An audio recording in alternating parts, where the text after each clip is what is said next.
Hi, so this week Year 10 had some apprentices come to speak to them.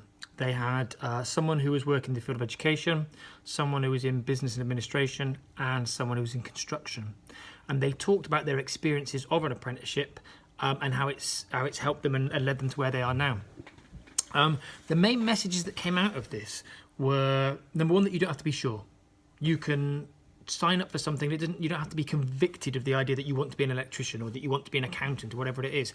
You can start something, you can follow it through, and if at the end you decide it's not for you, well, you've still got that qualification, you've still got that experience, it's worthwhile.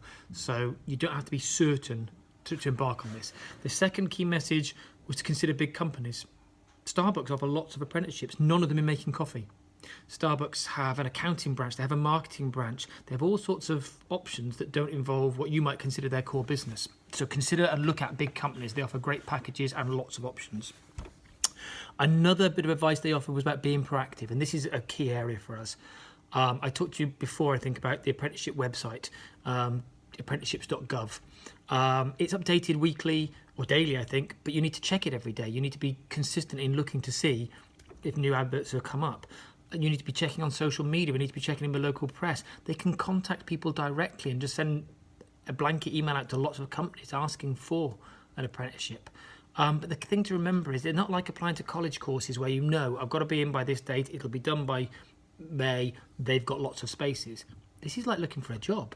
You've got to cross your fingers and hope the thing you want comes up.